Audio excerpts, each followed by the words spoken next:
All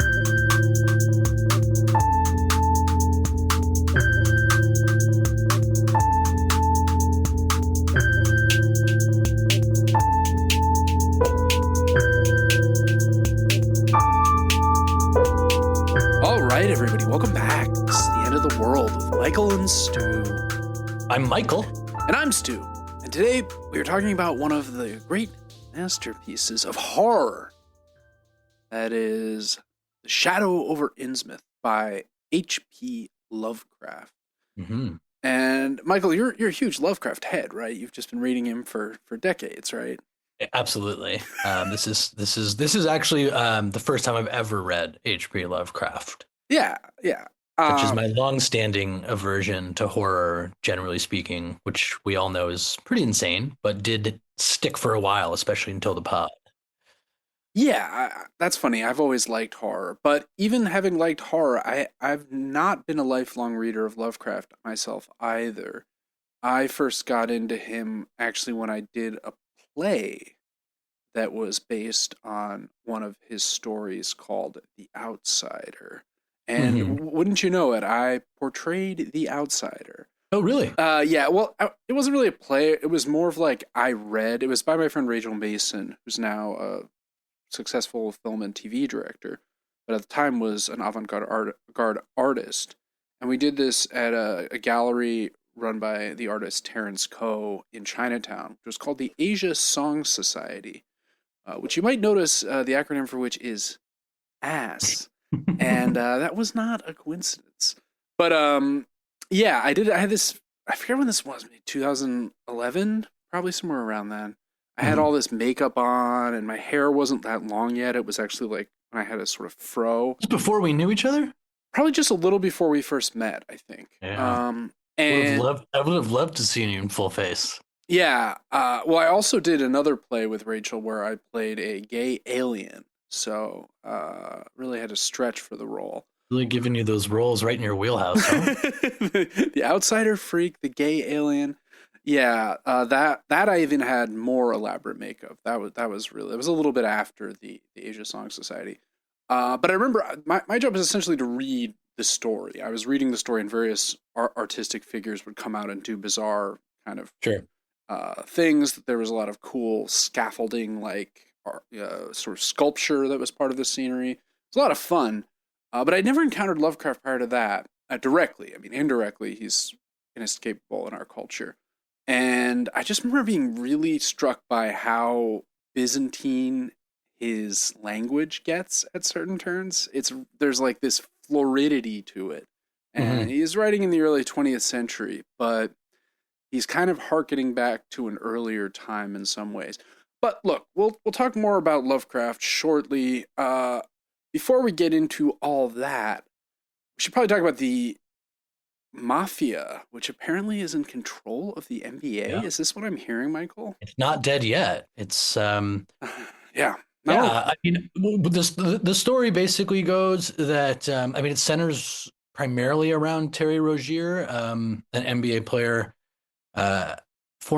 currently known as Scary Terry. Definitely Scary Terry for Terry right now, but yes, actually came to fame and became rather beloved with the Boston Celtics on their Cinderella-ish run to a Game 7 against LeBron. That's right. And basically what appears to have happened is many listeners of the pod, I'm sure, are familiar with prop bets, if I had to guess.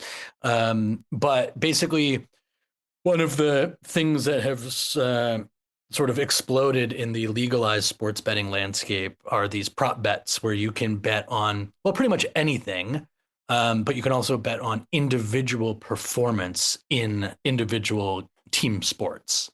Individual games of team sports. And so you can bet on LeBron James to have over 29.5 points or whatever. Right.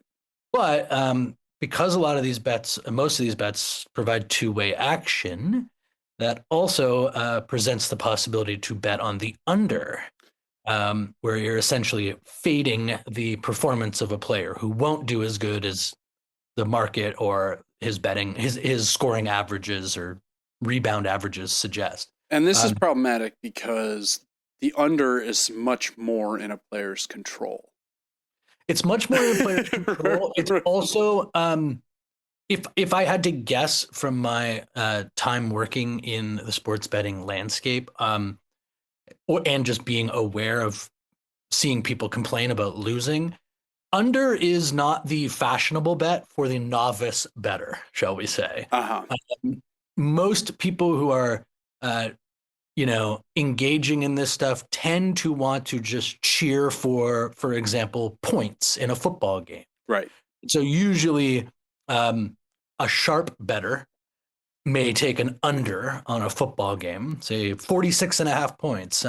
But most of casual fans who are casually, or unfortunately in more and more cases, not so casually betting, are just hoping for a player to go over his totals. To go for 50 or whatever. Yeah. It's more fun to bet for that than it is for someone to be cold as ice and shoot 4 for 17 or whatever. Exactly. Although as someone who has done some sports betting in his life, there are great joys to betting an under. One of my favorites is to bet an under in soccer. You're already betting a very low total, like less than 2.5 goals total. And it's hard to explain the sensation where you're just kind of sitting there and realizing that your bet is about watching time go by. Yeah. Yeah.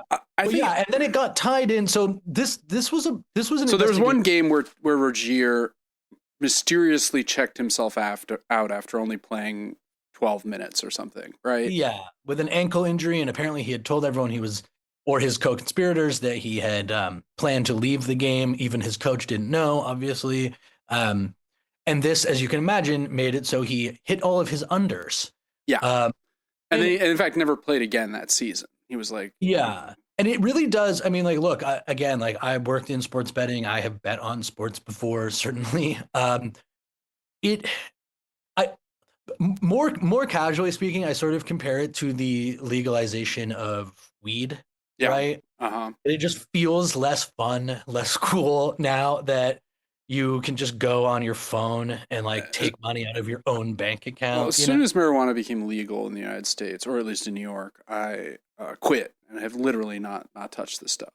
Yeah, I feel like it's like that wasn't entirely a 1-to-1 thing, but I can't say that wasn't part of it.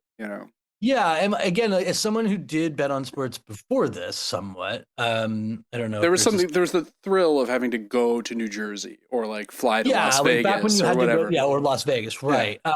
And one of the things was that it was always outside of the mainstream of sports coverage, right? Where now you can't watch. It's now completely. Yeah, it's unbearable. Every segment ends with, "All right, let's go to Kenny and Charles for their over/under picks of the night." For their same game parlay, yeah. But then what was strange about this is that when the news broke, it also tied in the now suspended head coach of the Portland Trailblazers, Chauncey Billups. And of course, the first thing I thought when I just saw the thing was that obviously he had bet on games. And he checked some players up. Pete Rose got in trouble for betting on games. Why don't you explain actually where Chauncey took this story? Well, it turns out that Chauncey was like a face for a professional scam poker ring that was run by the mafia. Yeah. So the idea was you'd sign up to play poker and Chauncey Billups will be there. So it'd be like, oh, that's cool. So funny to me, first of all, because I don't know who the other faces are, but it's just a really interesting level of celebrity to sway someone to sit at a poker game. It's quite random, but he appeals to the age of people, I imagine, who have enough money to be engaging in these high stakes private poker. Yes, I guess right? Because he was a star player 20 years ago, right? Yeah, and now he's a coach, but he's got a lot of time off in the off season. And presumably most of these games are happening in the summer, probably not directly after practice, right? But who knows? I don't know. But it turns out that the mafia members, the games were completely rigged. That they had invisible ink on marking cars. There was an X-ray table where you could see an incredibly sophisticated thing. Didn't they have sunglasses that could see? That's right. That could see the invisible markings or whatever. Yeah. So you would always know. One person lost $1.8 million in a single game, which is not good. You really don't want that to happen. Rough night. Yeah.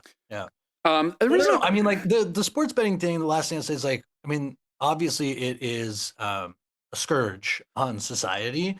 And like when you think about the way that most businesses like have to regenerate, right?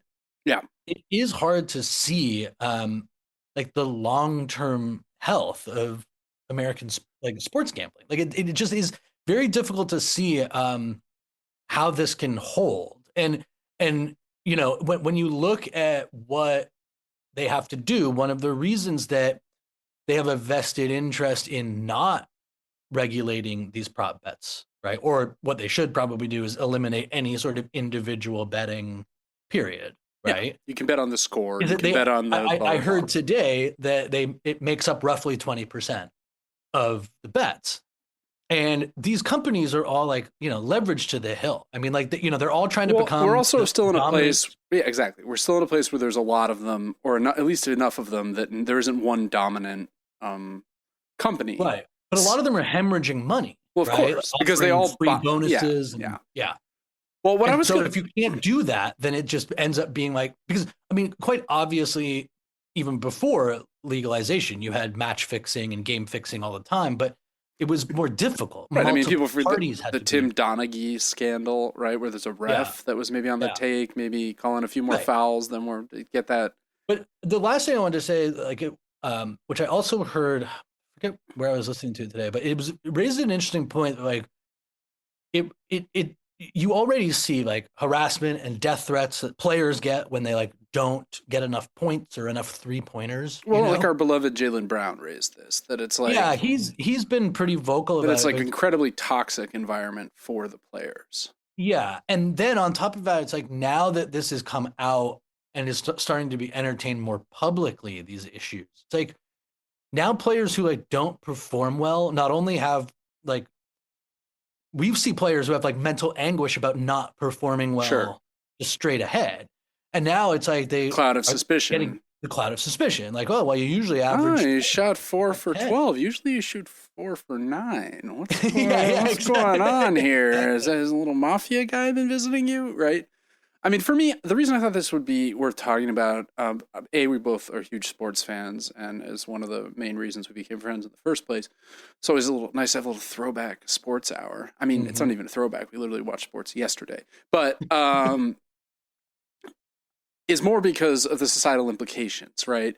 And that the way these companies have done deals with, and now there's one, I forget which one of them I heard just yesterday. One of them is like buying into an arbitrage market, like in stocks, right? Oh, God. Like not maybe DraftKings, one of the bigger ones, Yeah. and it's like, okay.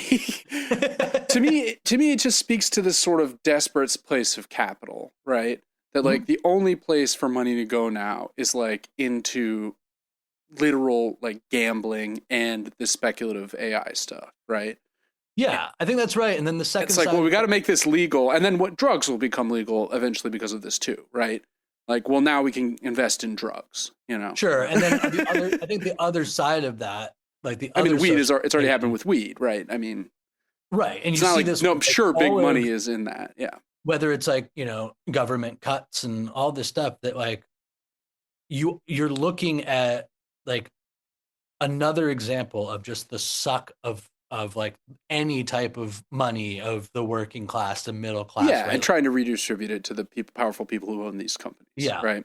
And this is a very, very powerful one because people who are desperate scroll online and see the guy who hit the 10 game parlay for, $600,000 and his life will never And be the same. that'll solve all my problems, right? Yeah. Yeah. Reminds me a little bit of Matt from The Leftovers when he goes on that improbable Yes. That's run right. at roulette, Yeah. right? Like, yeah. All right. Well, interesting case. We'll keep our ears to the ground, as I like to say, as though we're listening for an oncoming stampede. But now we're going to switch gears to H.P. Lovecraft, The Shadow over Innsmouth. This story was first published in 1931. Who was Lovecraft? Well, glad you asked, Stu. Lovecraft was born to a pretty rich family, Howard Philip Lovecraft, in Rhode Island in 1890. And then his father went insane when he was just 2 years old, and had a psychotic episode in Chicago. Spent the next 5 years in the Butler Hospital in Providence before dying of tertiary syphilis, which is probably what caused him to go insane. Michael, are you familiar with tertiary syphilis? No, what's the distinction here? Tertiary syphilis is the phase of syphilis where the disease gets into the brain and causes you to literally go mad, right? Mm-hmm. And it's at that point, even with modern technology, that syphilis is fatal. Like, you will die if you get tertiary syphilis. Now, if you get syphilis, it's treatable with antibiotics. We'll knock it out. But I think once it gets to the brain, sort of like rabies, right? You have like a window. Tertiary syphilis can take a really long time to develop. You can have syphilis for decades before it sets in. So this implies that... Oh, syphilis? I've only had it for 8 years. Nothing to sweat. Yeah. Oh, you're good. No problem. It indicates that his dad was probably being unfaithful with people on the road. I think his dad worked in sales and traveled a lot, hence him being in Chicago. Okay. I do like the idea of just like going crazy in a hotel in Chicago. Yeah. So something kind of romantic in the 1890s, right? Lovecraft, for the rest of his life, maintained that his dad went mad because of overwork. And it's unclear if he actually knew the truth. But madness and fear of madness becomes one of the defining features of his life, both in his writing and in his personal life, as for reasons I'll explain shortly. So, but it was okay, because his mom was actually the one who was rich, because her father was a very successful businessman, business owner. And eventually, unfortunately, his grandfather went broke during a sort of an economic downturn in 1903. Not completely broke, but his businesses failed. And right after that, he did everyone the favor of dying immediately, the age of 70 in 1904. And this led to Lovecraft and his mother having to move together into a duplex. Ooh, the horror. Prior to that, they lived in a big mansion, but his mother just like could not afford to maintain the mansion without the source of income. Lovecraft claimed he planned to attend Brown for college. Didn't we all? But no, some of us went to Yale. Brown was my safety school. Anyway, all right, I'm going to cut that. Anyway, it's the biggest. It's me being the biggest jerk that I've ever been on the podcast, I think. It's not getting cut. No, it's not. I mean, good thing you're the one who does all the editing. Oh no, wait. I'm actually the one who does all of that thankless work. Anyway, it's actually very easy. Okay, back on track here. Lovecraft planned to go to Brown, but throughout high school he had a very weird track record going to school where he'd like drop out for months at a time because of like illness. He had an incredibly close, some would say smothering relationship with his mother, and it's unclear if he was really sick or if this was some kind of Munchausen, like, oh, Howard Phillips is sick, I have to kick him out of school for a month, But a delicate genius type thing. Yeah, I mean, he was a good student. He did very well in sciences, and he, like, right before graduation, though, he had, like, a profound breakdown and just never graduated from high school. And in fact, never attended high school of any kind again.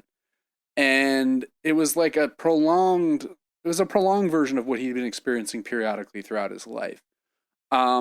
This is when he started becoming incredibly racist, which is another aspect of his story. He wrote a poem in like the early 1910 about the English descended citizens of Providence being driven out by the Portuguese, the Jews, and the Irish. So this is the level of racism we're talking about here. He's like racist against Portuguese people. Yeah. Which that's rare. You just don't hear that often. No, this is a turn of the 20th century. I mean, I think racist against the Irish, Sure. You love to hear a certain kind of benighted Irish American be like, but my people were also slaves, when they're downplaying the impact of African American slavery. That is shameful. So, as you can probably gather from this, Lovecraft very, very proud of his English heritage. Both of his parents were English, and incredibly angry at America for not supporting early entry into World War I to defend England. That's awesome. Yeah. He also started to write fiction around this time, actually around the mid-19 teens. Okay. And one of his first stories is about Dagon, the hard fish-faced sea god worshipped by, as we'll see later, the residents of Innsmouth. Mm-hmm. After the war, he wanted to join the army, but his mom prevented him, believe it or not. But she's like, if you enter the army, I'm going to call every rich friend of your grandfather and have you, like, who are involved in the government and have it prevented. But, because he was like, I think he passed the exam to, like, join the Marines or something, which is weird considering how sickly he was, apparently. Mm-hmm. But anyway, so it didn't happen. He just, like, really wanted to defend the English. Yeah. Well, his racism was such that he, like, had to go to war because the English were right. The adrenaline kicks in, such as his bigotry. Yeah, they were like, he's racist against, like, Germans. He's even racist, Michael, against Scandinavians. He's like, I don't know about those. That's all the boxes, right? I mean, that's like extreme, right? Even the Germans were like, yeah, Scandinavians, like, like even the Nazis were like, yeah, they're cool. Anyway. Luckily for him, in 1919, his mother goes, wait for it, insane, and is institutionalized and dies a couple years later in the same place where her husband had died some 25 years earlier. Oh. After this, Lovecraft comes out of his shell. He starts socializing. You know what? I got to get out a bit. Yeah. now that mom is insane. Mom's gone nuts. and died. Yeah. And this is when he starts writing also. He'd been hooked up with this sort of network of pulp literature fans through the letters pages in the back of pulp magazines, like Weird Tales. Yeah, so he'd write letters in being like, this author should do this more. And then other people would write to him. Because back in the day, when you wrote a letter to a magazine, your address was printed with your letter. So other people could contact you. Which we would never do today because it would just lead... fear of doxing. Yeah, it would just lead to the SWAT team being sent to your home on a weekly... Great society we live in. This is where his whole literary output would emerge and appear, and it does center on the literature of the weird. He did get married, and his wife had a career. She had to move around a lot, so they often spent time apart. And she said that they, like, had sex because, of course, you hear of a person like this, there's endless speculation that Lovecraft is gay. Doesn't seem to have been the case. His wife said, no, sexually he performed normally, but he was incredibly passive. What a ringing endorsement. No, it was normal. Yeah, well, no, but I mean, most people, because in some of his literature, it seems like he has a dread fear of certain female anatomy, right? She's like, no, that wasn't an issue. But the issue was that she had to do everything because he was very timid, having been sheltered his entire life. Right. Not entirely shocking. Anyway, eventually his wife, they moved to New York. They lived in a nice apartment for a time, but then she got a job in Cleveland and had to move there. And so Lovecraft had to move to Red Hook, which he considered to be like hell on earth. Why? Because it was very diverse, right? There were people from all over the world living there. This is in the early 1920s. And the marriage breaks down amicably. Like, they didn't have any big falling out. It just became clear that his wife was spending most of her time on the road for her jobs. Yeah. So they split up. They got a divorce. And he moved back to Providence, where he lived for a time with his aunts, his sisters, the sisters of his deceased mother. And it's during this period in the late 20s and early 30s that he writes almost all of his most acclaimed work, including the story that we're going to be looking at in a moment. He had a lifelong dread of going to the doctor, and this really caught up with him when, in 1937, he died of stomach cancer. Not that there was much they could do for stomach cancer in 1937. Sure. Maybe there were some, palliative steps that could have been taken.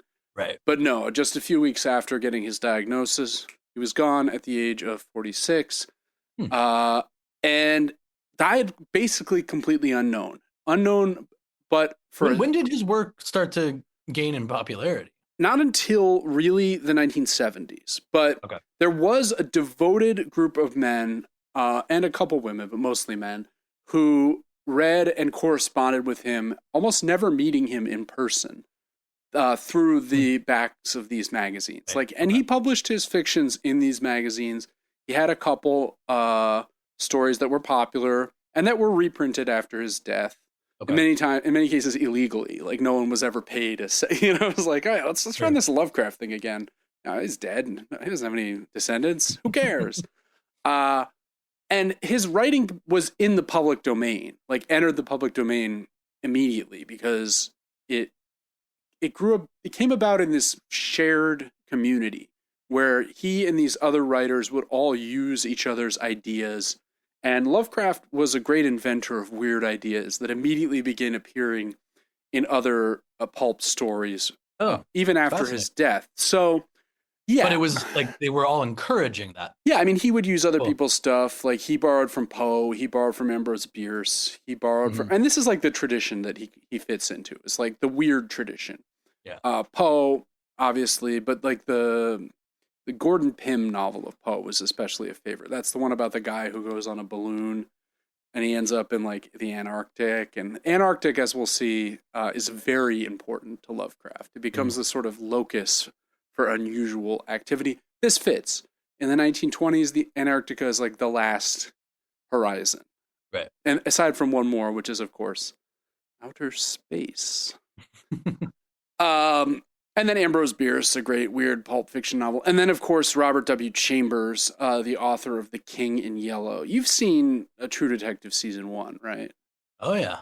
Yeah, remember they're looking for Carcosa and, like, the Yellow King? Mm-hmm. That's all from Robert W. Chambers. Like, oh, cool. That was the source for all of that. And Nick Pizzolatto was very deliberately tying in these ancient, weird pulp themes. Chambers was one of Lovecraft's favorite writers, big influence. As was this writer who I'd literally until this week had never heard of. It's called like Lord Dunsany. It's incredibly prolific. Dunsany, probably, right? Probably Dunsany. But I like Dunsany because it's insane. Dunsany, maybe. Yeah, Dunsany. Anyway, he was the Anglo-Irish lord who incredibly prolific adventure writer that Lovecraft just adored. And Lovecraft actually saw him he came to America to speak, and Lovecraft was just rapturously in the audience when Lovecraft was like 35. He was just like, oh my God, my hero has come. And of course he's English, right? He's Anglo-Irish, so. Okay. But yes, he's English. I mean, English enough for Lovecraft? It was in the House of Lords, Michael, so. Yeah, okay, fair enough. Anyway, Shadow over Innsmouth. So, this is one of his best novellas, and it draws on one of his own hobbies, which was like traveling around New England, trying to like learn about his beloved English ancestors, right? So the narrator of the story is doing exactly that. He's in Newburyport. You ever go to Newburyport, Michael? I don't know why you would have. I've only been once. It's a very old, like 1600s, one of the first seaports to open in the Massachusetts region when the English first settle it, after Pilgrims. So it's a good place to center your antiquarian journeys. Right. One of the things that really marks Lovecraft's work is this obsession with evolution, but with the idea that evolution might go backwards, right? That we might go from being these evolved intellectual beings or Englishmen. Right, and become monsters of some kind, and eventually become just animals, right? He's which is wrong. That's like a fundamental misunderstanding of what evolution is and how evolution works. But that animates so much of what happens in this story, right? It seems that so do other fundamental misunderstandings, but we'll get to that. Oh yes, I mean, I'm not. This is not a retweet. Is not an endorsement. Okay. Yeah. But I think it's an interesting window. The reason to cover Lovecraft, despite his racism, is that it gives us a window into the anxieties of white supremacy. That's right. In the 1920s. This is, remember, the era of the resurgence of the Klan. I always think of that moment in The Great Gatsby when they're at that party with Ethel, Tom's uh, mistress. And Mhm. Tom just goes on this "Make America Great Again" screed about Yeah. how and it's like it literally. I remember teaching it during the first Trump term when I was still teaching at John Jay, and like word for word sounded like Stephen Miller, and it was Yeah. like, oh well, 100 years ago, people were saying the exact same thing that these guys are saying now. So I think for that reason, it's worth looking at this because it touches on something important to understand, shall we say. So the story opens with reports of a strange military action at this Massachusetts town of Innsmouth. Many people have been rounded up. Old homes that are near the water have been dynamited. A Yeah. submarine, perhaps, this is rumored, was deployed and torpedoed a reef about a mile from Innsmouth Harbor. Pretty weird. This is the kind of goings on. This is like Operation Jade Helm, Massachusetts edition, right? Um, the narrator informs us that he was, in fact, the one who fled from the town on Yeah. July 16th, 1927, and whose report to the authorities has occasioned these raids, right? And sort of now he's ready to talk about And this is his testimony, it. Mhm. essentially. He's telling why he did this. So then the rest of the story is basically a flashback to the time before. So we don't ever learn the narrator's name, which I think is a nice touch. He's in Newburyport. He's looking to learn about his ancestry. He's headed next to the fictional town of Arkham, which is a recurrent locale in many Lovecraft stories. Arkham, does that ring any bells, Michael? Arkham Asylum, A Arkham Asylum. Yes. home to the Joker, the Riddler, Two-Face. Some of the most important historical figures of the last century. And some of my best friends growing up. I learned that Arkham Asylum, in fact, did not appear in a Batman comic until 1974, which is around the time of the Lovecraft revival. Ew. So very clearly, it was named in homage to Lovecraft. Okay. Arkham appears in a lot of the stories, and it has a university called Miskatonic University, which is a stand-in for Brown. Arkham's kind of a stand-in for Providence.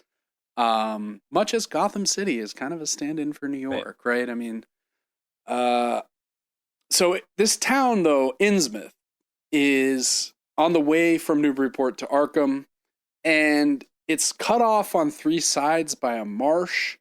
And there's only one road that comes in on one side from Newburyport. The other road goes on the outside to Arkham. And then there's an unused train track that you can get out. But everyone in Newburyport, when he hears about this, he's like, "Oh, I should go. It's cheaper to take." Right, and they're like, you don't have to go. Yeah, there's another way, Yeah. but it's cheaper. And this is apparently very true of Lovecraft himself. That if there was like a cheap backwoods route you could take, he would take it. Like he was like a baseball player. He was cheap to the end of the earth. I say that as because my uncle was a professional baseball player, and one of the things that was when he passed away, one of the things that was emphasized by all the other players was that he was the cheapest of all the cheap baseball players. Which I thought was awesome. In any case, they're like, you don't have to do this. You can go. He's like, no, I'm doing it. I'm on a tour. Well, I gotta see it all. Yeah, this is a weird town and the town is not really on any of the travel guides. No one talks about it. This immediately piques his interest, right? Yeah. But before he has a little while to wait for the bus, so he goes into the like Newburyport Library Antiquarian Historical Society, and they've got this just to kick off the tour. Yeah, he's like, "Oh, I'm going to Innsmouth," and they have this one piece of jewelry that is from the Innsmouth, is in the Innsmouth style, and it's this tiara that has something about it is off. There's no, it's not from any identifiable tradition. This is the kind of thing Lovecraft loves. Like, yes. And he's like, no, I could not discern which race had made the tiara, you know? And there's something about it that's just unsettling. It clearly belonged to some settled technique of infinite maturity and perfection. Yet that technique was utterly remote from any Eastern, Western, ancient, modern, which I had ever heard of or seen exemplified, he says in the story. So the rumor is that this strange gold, this strange jewelry comes from Innsmouth. There's some kind of ancient connection to piracy. Innsmouth used to be a big city before the War of 1812, but it's been on the decline ever since for a century. One that was exacerbated by the outbreak of a plague in 1846 that killed hundreds and led to riots. In 1927, the setting of the story, the population is down to just a few hundred. Can't resist this, right? This is great. This is what he wants to see. He gets on a bus. The bus driver has some mysterious, unidentifiable racial origin. Somewhat bald eyes, bulging eyes, patchy, thin, like hair. It's balding. It's almost kind of an albino. He's very unfriendly. He doesn't speak at all to the narrator as they ride into forbidden Innsmouth. The only industry in Innsmouth is this old gold refinery run by the Marsh family.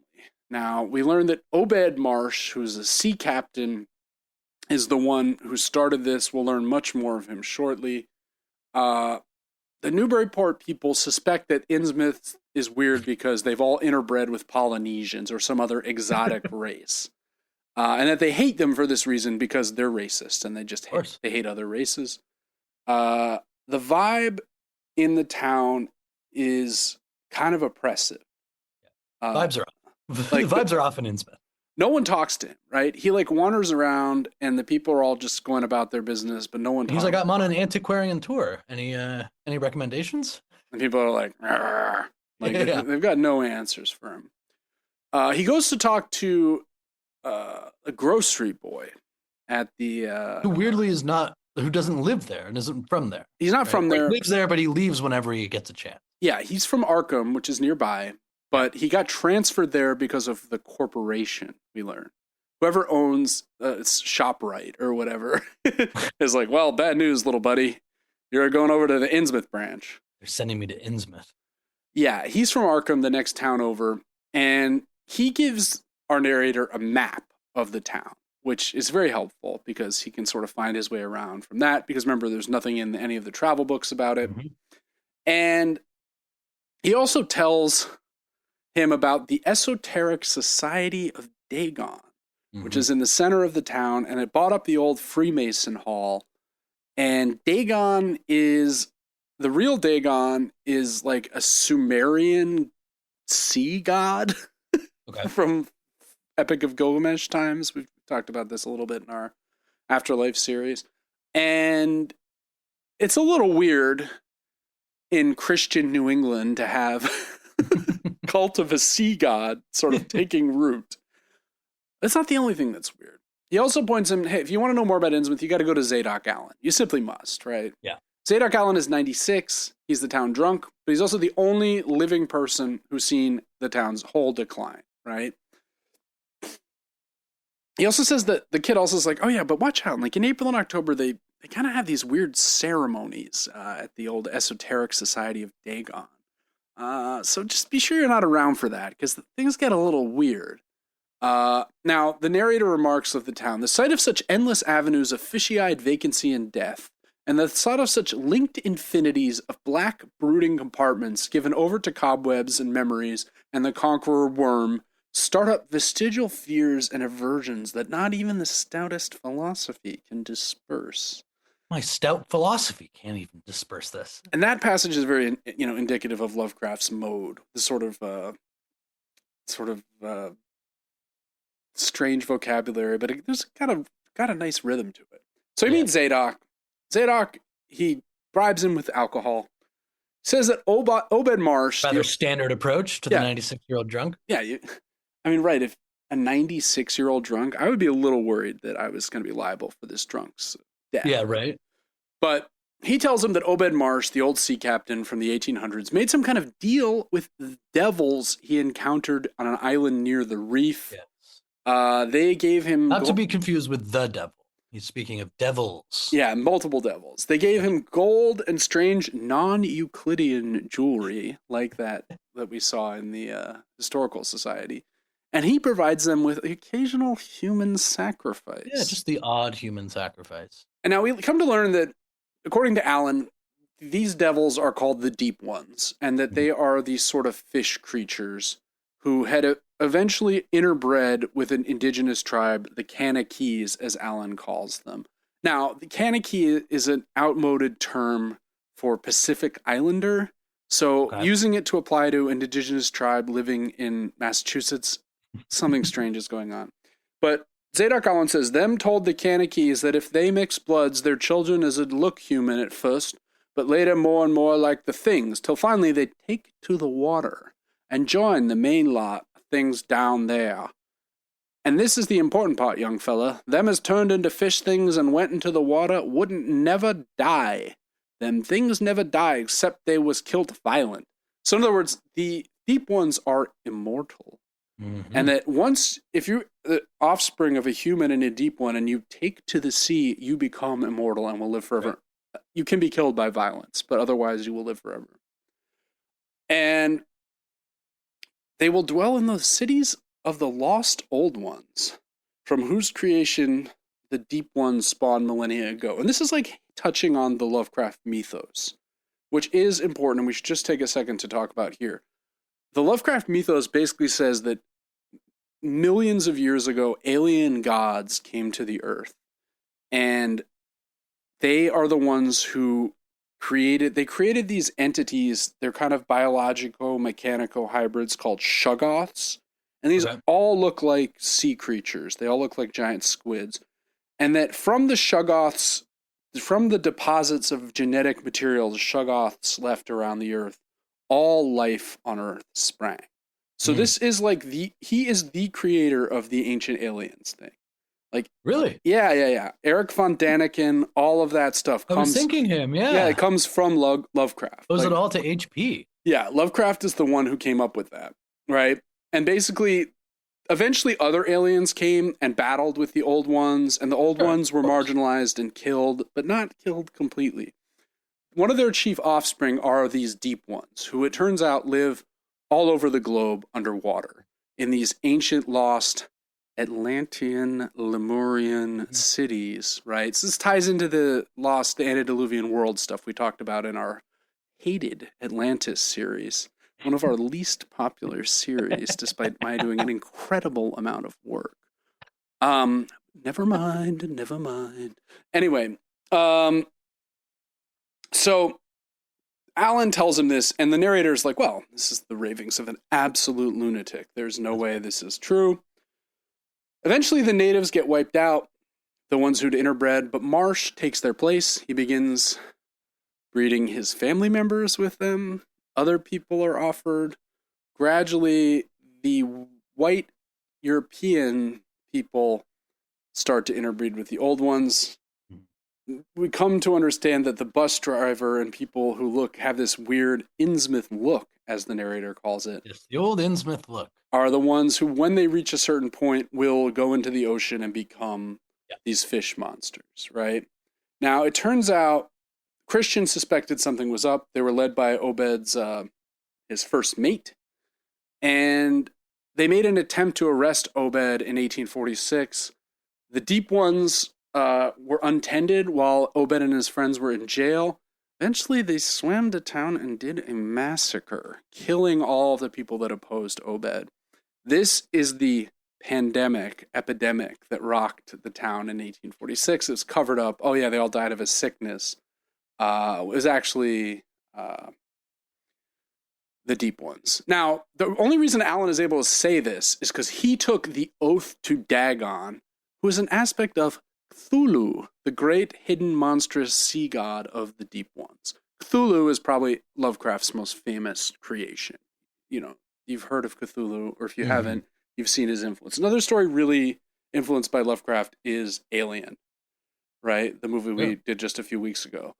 That alien ship they discover with the body, that's all 100% Lovecraftian. Like in Prometheus, right? The engineers, those guys are the old ones, you know, the old gods, as they're sometimes called. Marsh took a second wife. No one ever saw a deep one. one of the daughters of this marriage went off to be educated in Europe. She'll come back in a minute. The other two children. I love that all this is going on, and then the daughter's like, I just really want to go to Paris for my schooling. And Obed's, well, it's all part of a plan because Obed wants Yes. to marry her into higher society. Mm-hmm. But yes, the other kids all vanish into the sea. Obed's grandson, the current patriarch, no one's seen him in a while. He's starting to look weird. His eyes are bulging. His scales are appearing on his arms. Zadok Allen insists the Deep Ones are planning to take over the world, to return it to its awful pre-human state when Cthulhu was the only god. Of course, he's just a raving drunk. Yeah, so the narrator's like, wow, that was a great story, but that's completely insane. Then he goes back to leave, finds that the bus has been oddly canceled. Oh, weird. Some mechanical problems. So he agrees to stay in the Gilman House, which is one of the only hotel in town. And he's resting, reading pulp magazines in his little fourth-story room when what should happen? But the Deep Ones attempt to break into his room and either sacrifice him or do something horrible to him. And this is by the way, it was one of the only action scenes in all of Lovecraft's writing. I mean, he has hundreds and hundreds of pages. It's a good one. Mostly, yeah, I thought it was really good too. Mostly it is this mythos stuff like Zadok Allen relating the story. Like that's what most of his stories are like. Right. And this is the only time. And the reason Lovecraft didn't do more of this is he thought he was bad at it. And as with so much else, he was wrong. So we have this great chase sequence, and he finally gets out. And after he gets out, he like climbs out the window. He slides down the roof. He's like holding onto a rope made out of tied together pillowcases. Classic movie stuff. Gets into a neighboring town. He pretends to be one of them. He's limping like they limp, so that if anyone sees them, they'll think he's just another one of them. And after doubting Zadok Allen, he understands, no, he was like telling the literal truth. Deep Ones are real, and they're streaming into the town for some kind of arcane and awful ceremony. And as he's leaving, he looks back and he says, for at a closer glance, I saw the moonlit waters between the reef and the shore were far from empty. They were alive with this teeming horde of shapes swimming inward toward the town. And even at my vast distance and in my single moment of perception, I could tell that the bobbing heads and flailing arms were alien and aberrant in a way scarcely to be expressed or consciously formulated. So Mark Fisher, who we talked about long ago in our Children of Men episode, loves Lovecraft, has a really nice short essay on Lovecraft's work, and he talks about like Lovecraft is obsessed with the weird, and he defines the weird as being this sort of like it's set in a mostly realistic world, but something fantastical, evil, and indescribable verges in and like penetrates the sort of veil of Maya of reality, right? And so in this case, like he also formulates how like he describes the intrusion of the unspeakable and strange into the familiar realistic environs of the world. The Deep Ones, they enter our world breeding with humans, but they remain for the most part on the periphery, just out of sight, underwater, waiting, present but also barely visible, looming like a curse or a germ, as I put it. So you can see the sort of racism bubbling up in the general idea, right? Yeah, I think so. But also, setting aside that I don't think that people of different races are the cause of this. I do like the idea that there is something off about reality. Just kind of out of sight. It's just interesting that like that's what underpins his no plot. absolutely. What comes out is this really fascinating blend of like fantasy and the real, right? Yeah, exactly. And one thing about Lovecraft's racism, just a final thing, like it's really funny that he associates insanity and degeneration with people of other races intermingling, when it's like, wait a minute, Lovecraft, like both of your parents who were of pure English stock went completely insane. Yeah, right. Doesn't this point to the like misguided nature of your right? And in fact, like in Darwinian terms, like genetic diversity is actually good, right? Sure, Like, of course. because you have more resistances to disease because your Mhm. ancestors will have been exposed to a broader array of them, etc., among other things. So the narrator gets away, warns the authorities, and goes back to Ohio to I'm sort going of back to Ohio. to decompress, right? And you know, some of the guys are arrested. Some of them probably snuck off and took to the sea. So the final chapter of this story is really great because all the action's over. You're like, ah, he escaped. Phew. We come back to that mysterious daughter of Obed Marsh that went off to Yeah. Paris. Whatever happened with her? Um, well, it turns out she may have been the narrator's great great grandmother Mhm. because he learns that his maternal uncle, who committed suicide soon after this, some years back had made a similar trip to Innsmouth to research his own genealogy. Uh, he starts looking at photos of his uncle, this uncle that took his own life. He starts to notice, Oh no. is that the Innsmouth look? Is that What? that doesn't mean I no, I'm English. Right after the initial escape, he goes to Arkham, and the librarian there says, "Oh, why your eyes have a touch Hmm. of the Innsmouth look now, don't they? Are you possibly related to this mysterious Marsh cousin who married an Arkham man years and years ago?" Then he realizes his dead grandmother, who died under mysterious circumstances, she also had the Innsmouth look. Like So, frantically going through the photo right, book. he's going through the family archives in Yeah. Cleveland, and he says, it was in going over the letters and pictures on the Orne, which is the name of the grandmother's side, that I began to acquire a kind of terror of my own ancestry. As I have said, my grandmother and my uncle Douglas had always disturbed me.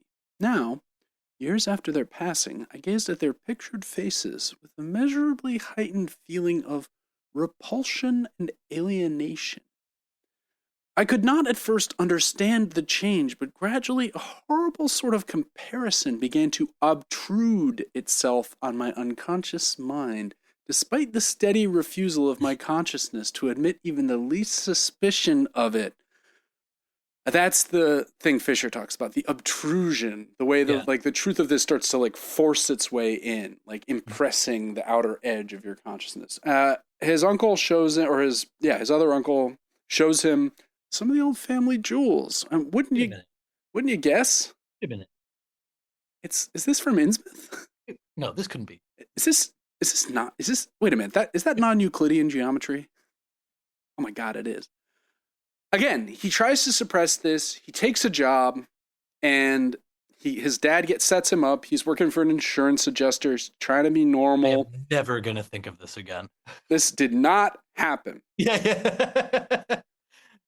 And then he says, in the winter of 1930-31, however, the dreams began.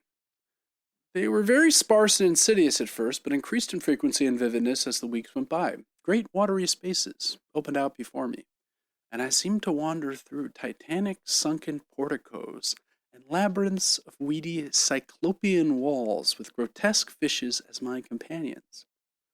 Then the other shapes began to appear, filling me with nameless horror the moment I awoke.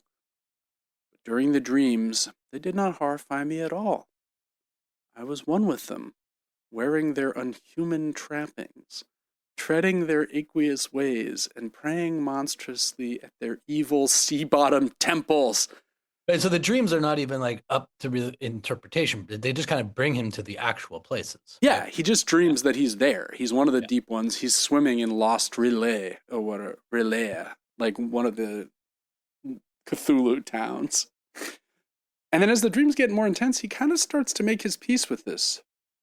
He says, one night I had a frightful dream in which I met my grandmother under the sea. She lived in a phosphorescent palace of many terraces, with gardens of strange leprous corals and grotesque brachiate efflorescences, and welcomed me with warmth that may have been sardonic. She had changed, as those who take to the water change. Told me she had never died. I met also that which had been my grandfather, For 40,000 years, Ththailaye had lived in Yanatle, sorry, and thither she had gone back after Obed Marsh was dead. Yanatle was not destroyed when the upper earth men shot down at death into the sea. It was hurt, but not destroyed. The deep ones could never be destroyed, even though the Paleogean magic of the forgotten old ones might sometimes check them. For the present, they would rest. But someday, if they remembered, they would rise again, for the tribute great Cthulhu craved. It would be a city greater than Innsmouth next time. And greater than Innsmouth. They had planned to spread, and had brought up that which would help them. But now they must wait once more. For bringing the upper earth men's death, I must do penance. And that would not be heavy. This was the dream which I saw a Shoggoth for the first time, and the sight set me awake in a frenzy of screaming. That morning, the mirror definitely told me I had acquired the Innsmouth look. And then one last quote. Stupendous and unheard of splendors await me below, and I shall seek them yet. Ya, Rekle, Cthulhu Takan! Ya, ya! No, I shall not shoot myself. I cannot be made to shoot myself. I shall plan my cousin's escape. Oh, he has a cousin who's also got the Innsmouth look, who's been locked away in an asylum. That's right. The son of the mad uncle. I shall plan my cousin's escape from that Canton madhouse. Pro Football Hall of Fame, perhaps. And together we shall go to marvel-shadowed Innsmouth. We shall swim out to the brooding reef in the sea and dive down through black abysses to cyclopean and many-colored Inathnathlae. And in that lair of the deep ones we shall dwell amidst wonders and glories forever! So he realizes at the end, oh my God, I am one of these freaks. I didn't have any idea, but now it's all clear. And fuck it, I love it. I'm just gonna swim out and join. Yeah. I'm gonna tekalili. Sort of a learn to swim type moment. Yeah, and just like plunge right in. And you know, all of Lovecraft's stories, these old gods, the old ones, and their shoggoths start to kind of impinge into reality.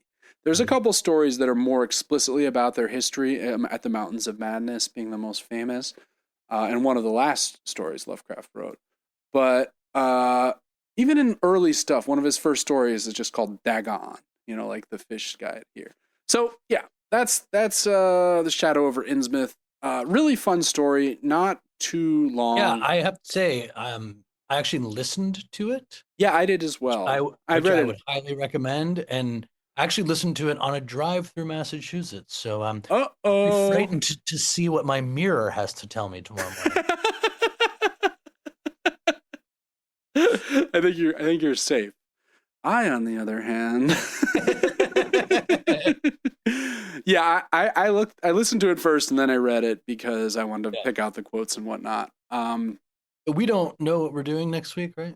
We haven't decided, but we'll tease it throughout the week, as we always do. I'm reels and yeah. I have a couple options. One is a movie about the end of the world, very literally in this case, not we sometimes kind of hit the end of the world at a sort of oblique angle, if you will, kind of sort of asymptotic end of the world.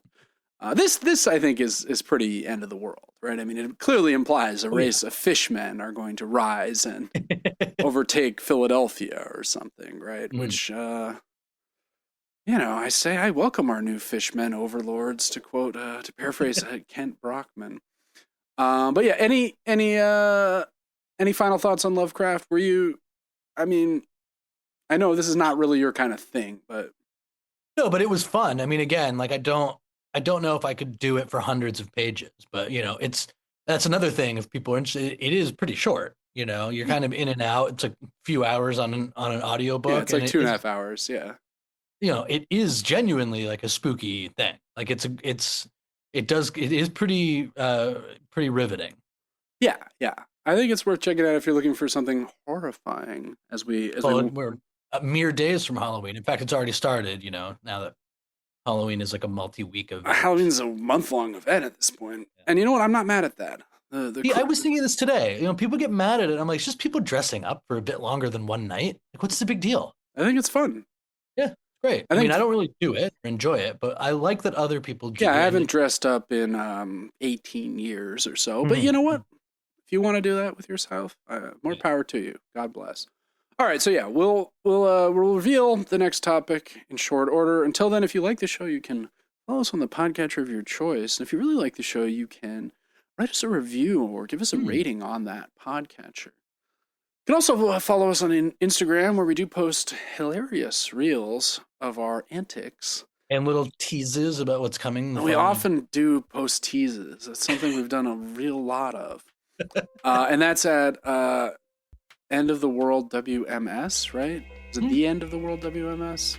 One of those. And, well, until next week, when we have some topic or other, this has been the End of the World with Michael and Stu. I'm Michael. And I'm Stu. And we will talk to you real soon.